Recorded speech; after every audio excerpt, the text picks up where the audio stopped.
जय श्री राम, जय हनुमान। और बच्चे खुश हो? हाँ गुरुजी। हाँ जी, आप बताइए, आपकी क्या शंका है? जब सीता जी रंगभूमि में आई तो सभी नर नारी उन्हें देखकर मोहित होने लगे, जबकि ऐसा लिखा है कि एक नारी दूसरी नारी को देखकर मोहित नहीं होती है। कृपया इसका समाधान करें गुरुजी। जी, जब सीता जी रंगभूमि में आई तो उनको देख करके सब नर नारी मोहित हो गए, जबकि लिखा ये है कि एक नारी को दूसरी नारी का रूप अच्छा नहीं लगता। तो आपकी शंका जरूर समाधान होगी। बड़ा ध्यान से सुने, गौर से सुने,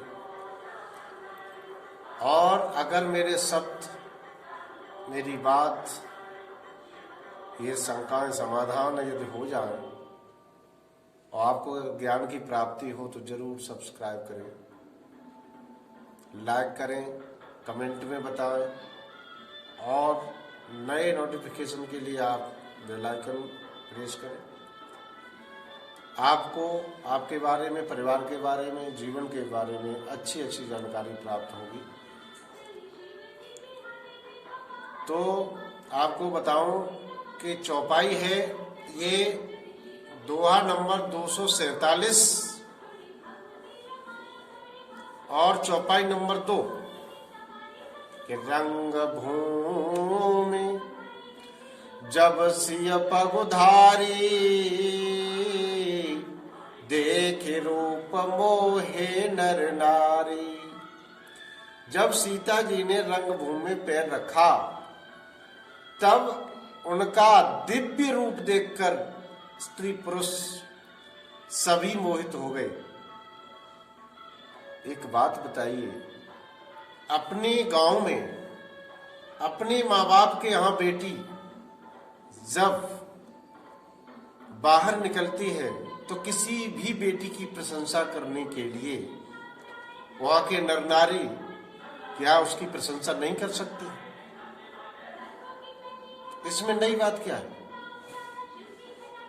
अब जो नर नारी, आप दूसरी जो चौपाई इसके साथ जोड़ रहे हैं कि मोहन नारी नारी के रूपा,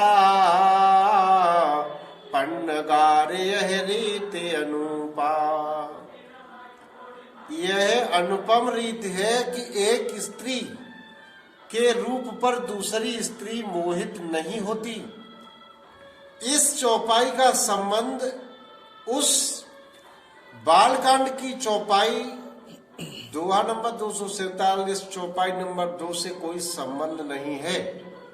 अगर ऐसे कोई कथावाचक विद्वान ने बताया है तो वो उनकी जानकारी है, उन्होंने कहाँ से पढ़ा है, कैसे सुना है। लेकिन हम आपको बिल्कुल संशय दूर करते हुए चौपाइयों का वर्णन कर रहे हैं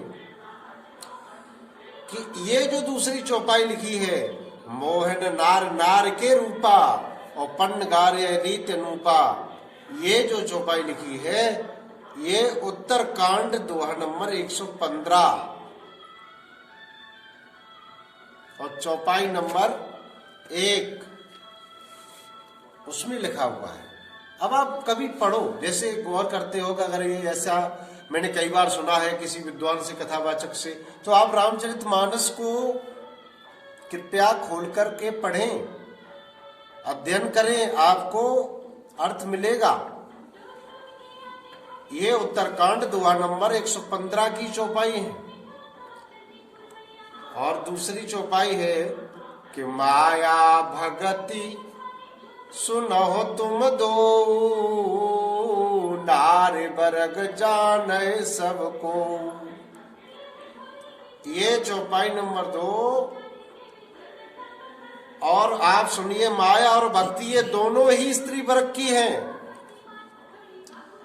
यह सब कोई जानते हैं भाई। माया और भक्ति दोनों स्त्री वर्ग के हैं। अब अगली चौपाई कहती है कि पुनि रघुवीर भगति प्यारी, माया खलु नर्तकी विचारी। रघुवीर को भक्ति प्यारी है फिर श्री रघुवीर को भक्ति प्यारी है और माया बेचारी तो निश्चय ही नाचने वाली नर्तकी मात्र है, जिसे नटनी मात्र कहते हैं।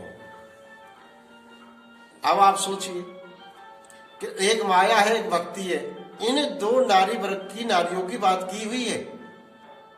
कमोहन नार नारी के रूपा, पन्नगार यह रीति अनूपा। अब अगली चौपाई में तुलसीदास जी लिखते हैं, चौपाई नंबर 3,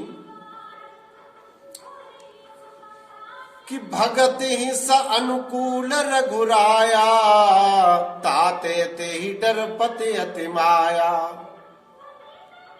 श्री रघुनाथ जी भक्ति के विशेष अनुकूल रहते हैं, इसी से माया उससे अत्यंत डरती रहती है। भाई जहां भक्ति होगी और भगवान होंगे, वो माया दूर होगी, क्योंकि वो नर्तकी है। जब तक भक्ति है तब तक वो नर्तकी पास नहीं जा सकते हैं। अगली चौपाई में लिखा है तुलसीदास जी ने, ते ही बिलो की माया सकुचाई, और करे न सके कछु निज प्रभुताई। उसे देखकर माया सच्चा जाती है। किसको? भक्ति को देख करके। उस पर वह अपनी प्रभुता कुछ भी नहीं कर सकती।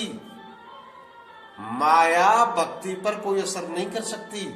यदि किसी भी भक्त के पास भक्ति है तो माया का उस पर कोई प्रभाव नहीं पड़ेगा।